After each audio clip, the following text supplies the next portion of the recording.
We are Tuesday, and it's time to analyze the lyric. That's what it's all about on Tuesdays. That's the theme. That's the direction we go. And we're going to go over in the Conway Tweety lane. I'm going to, mix it up a bit here in the card pack, and we're going to pull out Conway Twitty. Song titled The Games. The Games That Daddies Play. The games that daddies play. It's good to have you in this 10 a.m. Atlantic Daylight Time. We go live, of course, throughout the weekday, and you can check out the itinerary to see which day you'd like to join us, maybe all week. Hey, man, we'd love to have you, and that's what it's all about. Stefan Maya is my name. AddedSouls.com is the website, and I labor alongside the East Coast Church of Christ over here on the East Coast of Canada. And you can check out the .com, eastcoastchurchofchrist.com, or you can check out our Facebook page, East Coast Church of Christ. We'd love to have you contact us if you are seeking to have some studies. It's a wonderful, beautiful, growing church, very healthy. Man, get involved. Find out what we're all about. Is that okay? So, Conway Twitty's song, The Games That Daddies Play. We'll pull up the lyrics on the screen, and we'll analyze that as we move along. It's interesting because, that kind of music, that kind of thing was just not in my domain for a long time. I was more of the, heavy metal kind of person, and anything along the lines of twangy southern country music was just not going to infiltrate my ears. I was not going to permit it. But as I grew and began to experience life and things this world had to offer me, you find yourself in some interesting water holes, and locations with the lowly kind of folk. And that kind of song plays about. And it strikes you one day, and you're like, oh, okay, I think I get this now. I think I get this.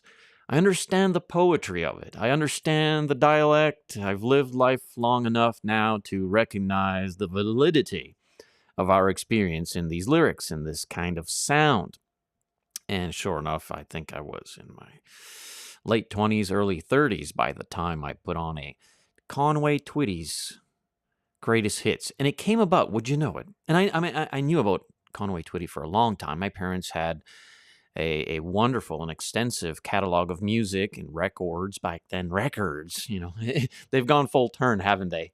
Pun intended. Now here we are once again in the realm of records. Records? Or record? Records. We used to record records. And we've gone from the record, to the, what was it called now? Those things that you put in, man. Not the cassette tape, but before the cassette tape, there was something. I forget. I've lived through all of them, but I forget the name of the one after the record and before the cassette tape. Maybe some of you guys out there may recognize what that is. It was a cassette tape of sorts, but it was like this big fat one, and you'd put that into your car or into the stereo or whatever, and then that bled over to the cassette tape that was modernized, and then that went to the digital disc, to the digital online MP3 thingy, and then 8-track. Thank you, Jackie. There you go, 8-track. The 8-track. So the record to the 8-track, to the 8-track, to the cassette, to the cassette, to the digital disc, to the digital disc, to the MP3, and then to the stream. And from the stream, full circle, we went back to the record. I have one record in my collection. I got it for Christmas a few years ago now. Pink Floyd's Dark Side of the Moon.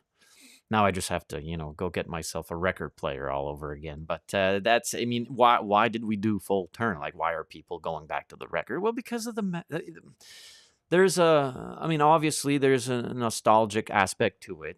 There's this sense of our past with it, our upbringing, seeing those items in the house and hearing it from that scratch. There's a soul to it.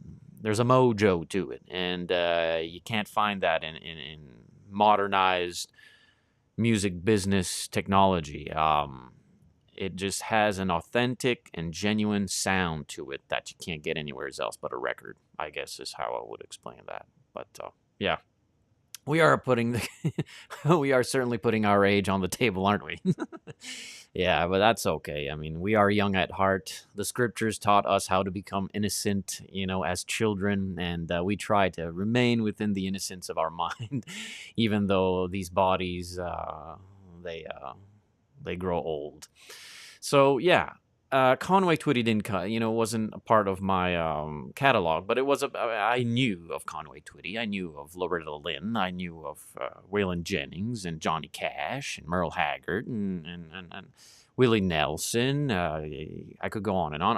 I knew that, obviously. The music played around me in my upbringing, but it was just not something I was like, oh yeah, that's it. I was more like, Zeppelin, Sabbath, AC/DC, Metallica, Megadeth, whatever, and banging my brains out to that kind of a sound, that kind of a strong, very passionate, rebellious youth kind of stuff. And, you grow up a bit, and again, in the excess of life and the extremes therein, you just get to grow in certain ways with street wisdom or experience, and from one angle to the next. And one day, Conway Twitty was just like, that's it. I like Conway Twitty. Matter of fact, I enjoy listening to Conway Twitty. And what pierced that very moment, which is interesting, what pierced that very moment was, what was it now? A South Park? Is it South Park? No, it wasn't South Park. It was, oh man, what's the name of that cartoon now? Like, you have The Simpsons, and there's another one there where there's this little football head little character named Stewie. Family Guy? Is that it? Let me check here. I don't watch none of these things anymore, so I've lost track of it. I think it's Family Guy. Family Guy, if I'm not mistaken. Family Guy. Yeah, Family Guy. I was watching an episode of Family Guy, and Family Guy was the most humorous thing on earth for us young and dumb individuals for a long time. And in one of the episodes of Family Guy, and I can't remember what it was about or anything, but this whole it just breaks, and this whole segment is a song from Conway Twitty, and it's not the Games That Daddies Play song. It's another, which again made me just fall in love with Conway Twitty. I'm like, that was the most awesome thing I've ever heard, and I can relate to the song. I can relate to the melody, to the charm of it, and the poetry of the lyricism. I can relate to that. I've lived on this earth long enough now to recognize the poetry in these twangy country songs, and I was like, I must seek out. And many of my friends were like, dude, we've been listening to Conway Twitty already for a while, and I'm like, I'm not into Conway Twitty.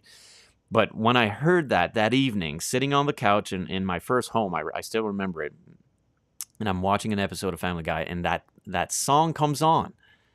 I'm like, that was it. I was sold. I was like, I need to listen to Conway Twitty.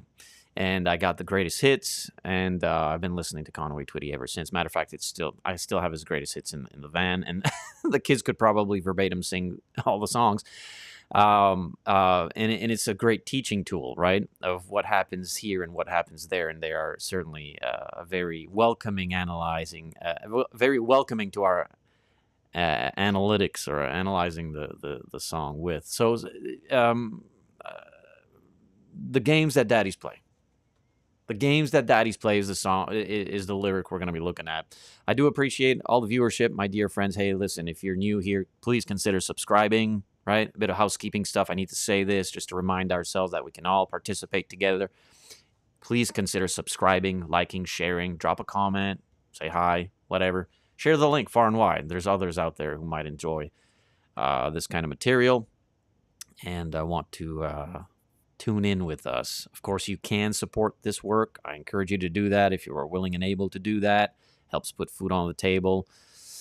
Helps us move forward with the studio and the many plans we have to reach people around the world with the content we produce throughout the week. So reach out to me if you want ways to do that. I'd be more than happy to give you an option. So let me put up the lyrics on the screen here as we switch over to the interview visual. Look at that. Boom. Technonominologies. And let me put the lyrics here on the screen. Just like that. Bang. The Games That Daddies Play. The Games That Daddies Play, a song from Conway Twitty. And it begins and it says, He put his arm around her shoulder. These ads. Let's get these ads out of here for a minute, so we can see it. He put his arm around her shoulder. He put her. I hear it in the Conway Twitty. I've heard it so many times. He put his arm around her shoulder, and with a voice that sounded older, he said, "Mom, I got something on my mind. I don't want to bother you, but I sure need to talk to you if you can only spare the time." Well, what's taking place here? What's the backdrop? What's the context? It's indeed I suppose, an unfortunate account, an unfortunate tale of things that happen more often than they should. More often than they should, and that is indeed a product and fruit of a godless society that snares itself in all kinds of sinful practices.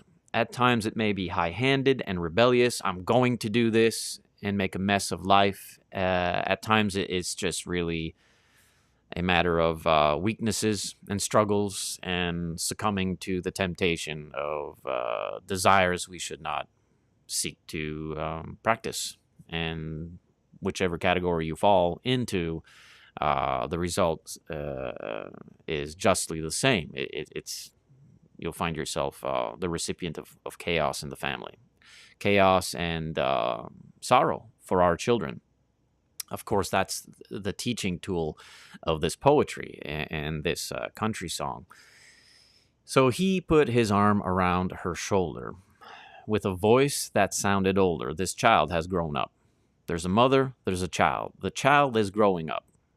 And you may lie to the child for a while, but the child has a mind.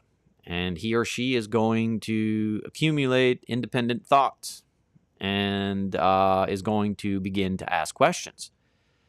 And so you can't hide stuff from them for too long.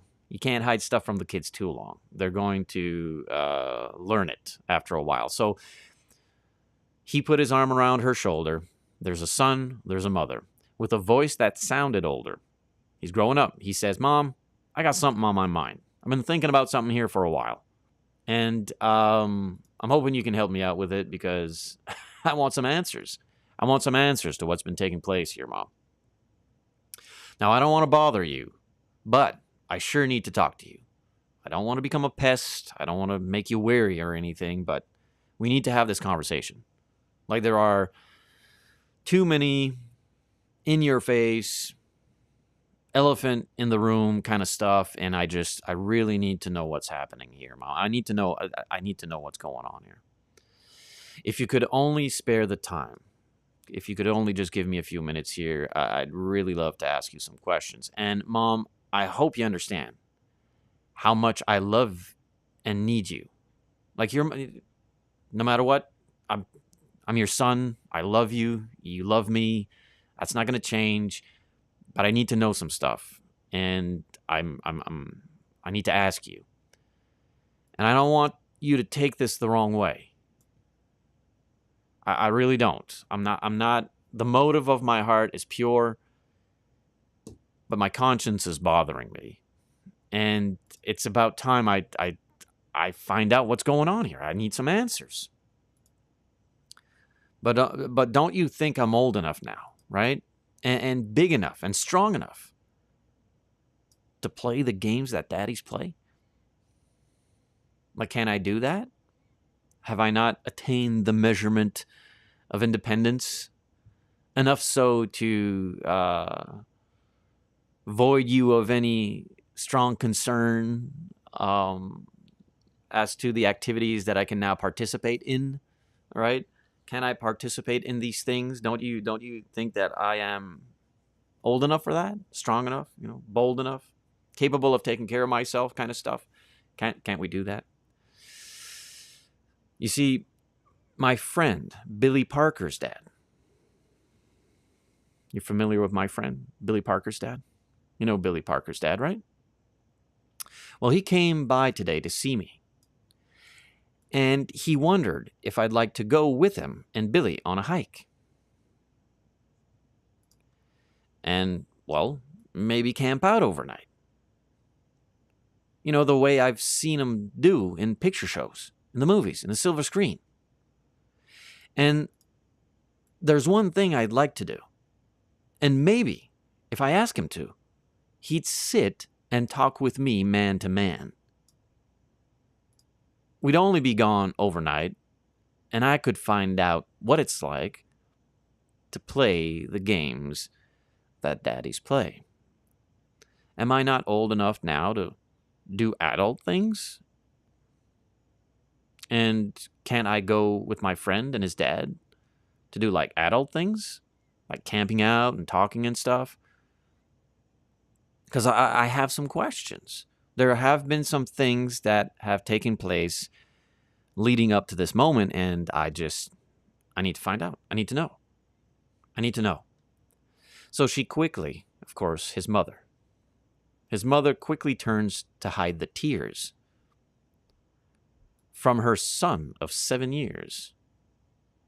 He didn't know she'd read between the lines. She did. Obviously, she's older now, and she knows what's going on. He'd never really known his dad, you see.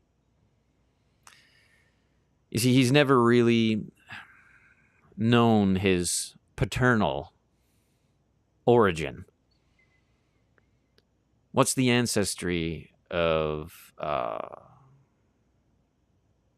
his fatherhood? Like,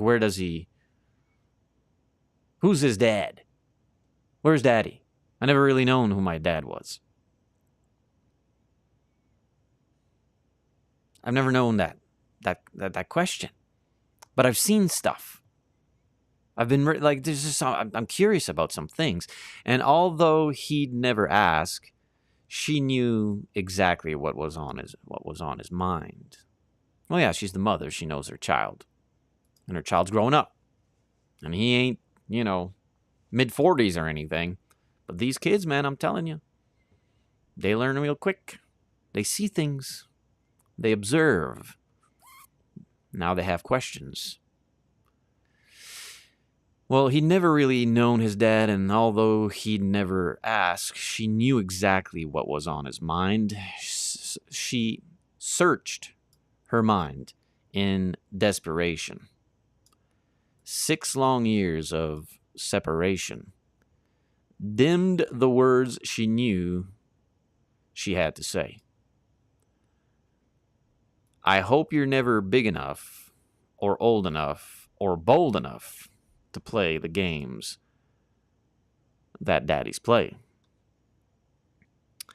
I know you need and want his love, but son, you're the victim of another kind of game that daddies play. So, a quick song, if you will, lyrically, although a lot more involved than today's music. The story of a boy, the story of his mother, the story of a man who is his father that liked to play games. Like getting a girl pregnant, not sticking around to raise the child, going on to the next, maybe even getting married, having other kids. It's a song that of course resonated in the community, and there was a reason it reached a hit, if you will, during, I think it was 1976 is what I was able to read, because sadly that is a tale more often told than it should, where men have promiscuous sexual relations, and it results in, what do you know? Procreation, a child. And they're not going to stick around and raise the child and have a family, get married, and have all those wedding bell things. It's not going to happen. I'm going to move on. I'm going to ramble on. You're not the one I really love. It was fun having sexual intercourse, but I'm not going to stick around and marry you, so I'm going to move on now. Move on down the road.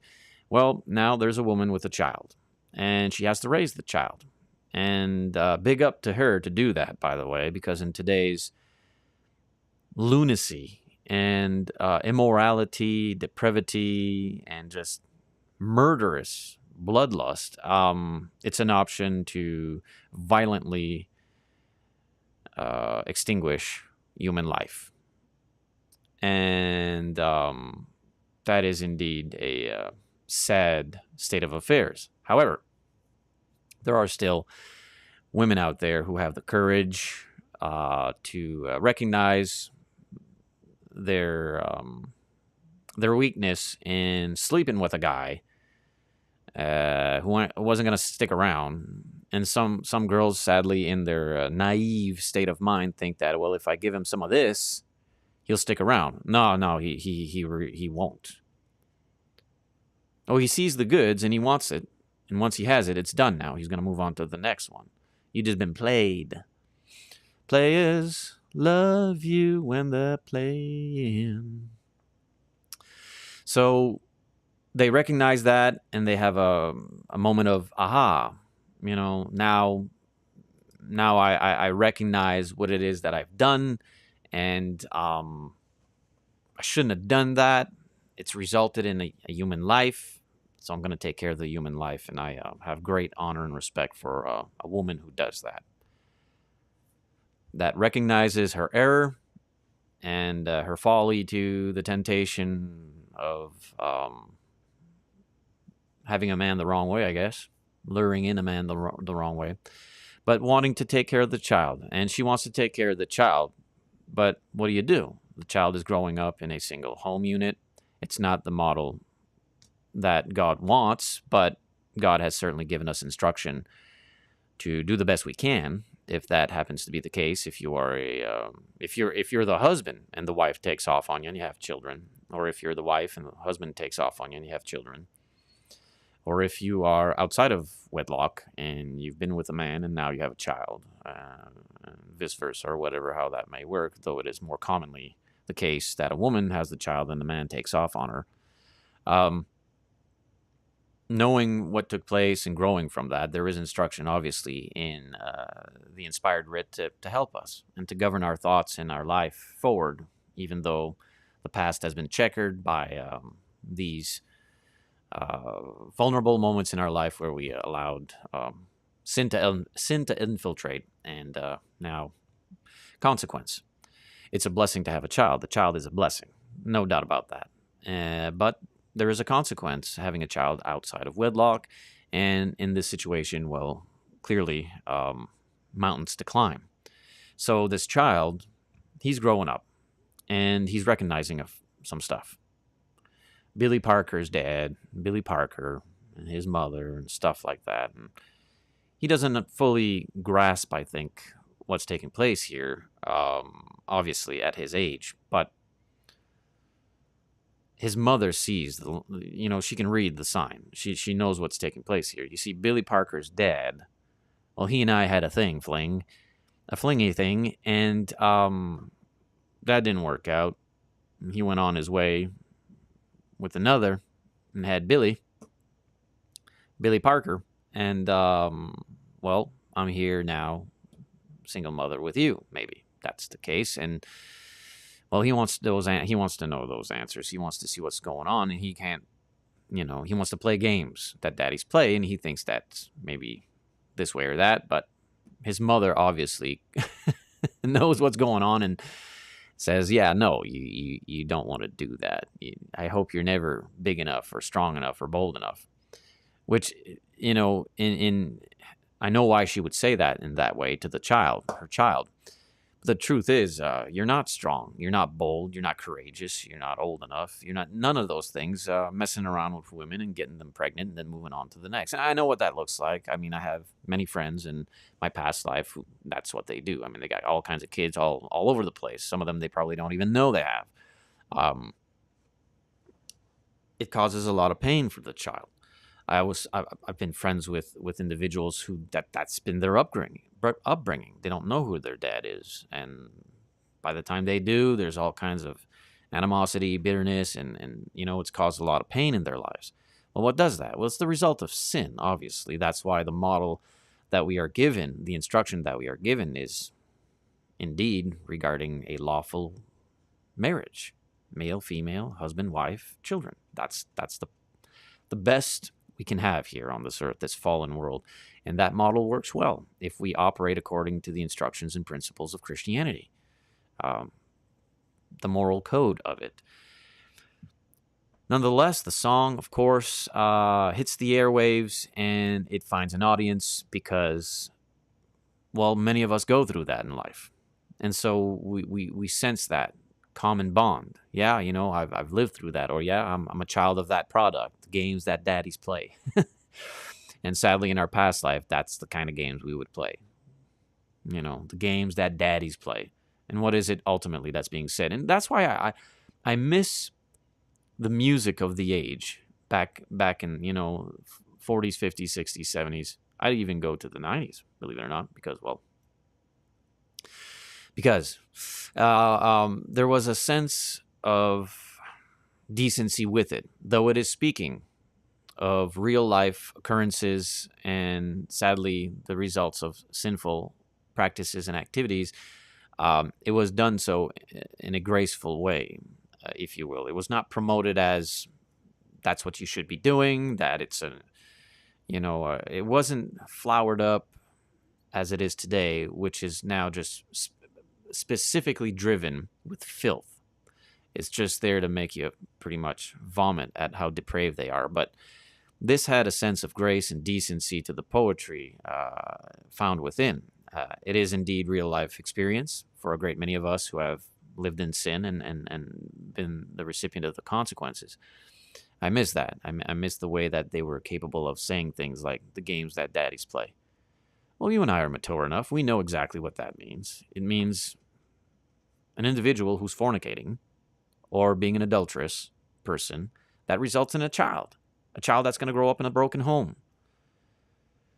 And we know that's not a good thing. And we used to know that. And Conway is not singing that in the promotion of it. Nowadays, it's promoted. Be a fornicator. Fornication's awesome. Adultery's awesome. Destroy family. Filth. And they did that's how it's promoted now. That's the thing. I can't stand it. I go back to this age and see it for what it is. And of course, it resonated with a great many because we've had to live through that. But we don't need to, though. That's the point. You can see the damage of it. You can see this poor child wanting answers to his questions. Who's my dad? Where'd I come from? And why does Billy Parker's dad seem so familiar to me? Right? I mean, what's going on here? What's taking place, Mom? And of course she weeps. She's sad about this. Not like today, the way they promote it, like if you're supposed to be proud of it. Oh, it's normal. That's what they teach our kids now in public school. It's normal to have a broken home. It's just normal. No, it's not normal. It's not normal. It comes at a cost. Our children. Good grief, man. No, it's not awesome at all. It comes at a cost, and the mother here knows that. She's been weeping for 7 years over the whole thing. She knows that. And we used to know that. Jackie says, in those days, it was an embarrassment if half an inch of a woman's slip was showing. It was much more moral back then. It was, and I agree with that. Even in my time, I remember there was an etiquette of sorts, a moral code that was to be publicly known, and it was to be held. Was there sin in the secret realm, meaning, in privacy somewhere? Well, yeah. Sin was rampant. Sin's always been rampant. It's always been everywhere. There's only truly a remnant of individuals who would live an upright moral life, if you will. More so, how should I say? There was public life was more so decent. And you can look at, you just have to go ahead and look at footage, recorded footage, video footage from decades and decades ago. And people are dressed modestly. And people were, of course, understood to behave a certain way and to look a certain way. And all of those things, of course, stem from Christian principles. And they treated us very well when we applied them in our lives back then. Now, everything is just, Corinthianized, sadly, all over again. We've done this before. But yeah, very, very true indeed. There's always been sin. There's always been evil about. No doubt. But it was contained. And the law we had was to diminish the aggression of sinful practices. And it treated us well for a while. Again, I still remember, it was common in the community that people were dressed modestly, and they all went to church on Sunday. Granted, for us over here was the wrong church, but it was still a church that taught us moral code. It wasn't the church Jesus built, but it still had boundaries of moral uprightness in the community, and it served us well. That's gone now. So, to that excursion there in conversation, this song from Conway Twitty indeed is about a very tragic consequence to sin. I mean, it just is what it is. But it was written and performed in an age where, again, we knew this was not something we were high-handedly seeking to practice. Oh, I can't wait to, go create children out there who are not going to have any daddies. Oh, I can't wait to do that. That wasn't a thing. Now it is. Now it's like a bragging right. I've got kids all over the place. Ha, ha, ha, ha, ha. And, of course, the entertainment industry, whether it be sports, music, or movies, they promote that filth now, sadly. So here's the account. Here's the analytical position. It's a wonderful song. It's a memorable song. It's a song we enjoy still listening to. But it is indeed a song that has a artistic permission to teach us the consequence of a broken home and how it came about, quote unquote, as games daddies play. Games that daddies play. I don't have a daddy. Well, because daddies play games. And you are a product of that game. Well, what's that game? Fornication, adultery, sin.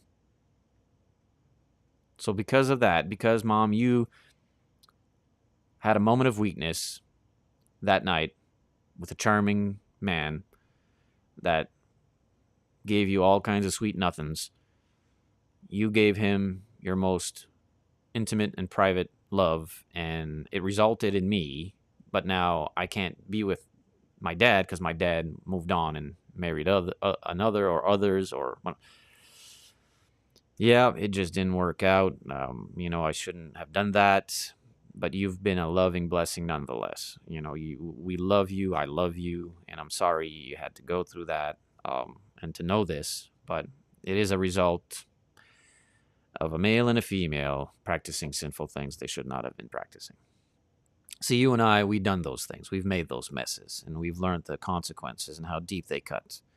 And we have children, and we have children to take care of and to tell them the truth about what we've done and how we've done it.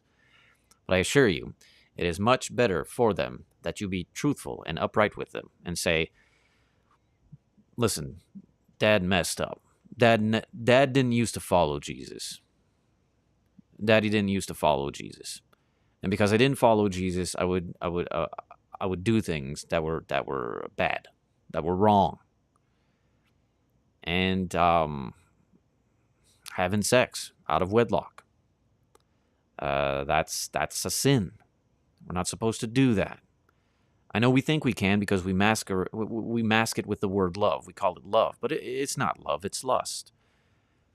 If we truly love the person, we'd seek to be friends with them and keep their integrity, and ask their hand in marriage.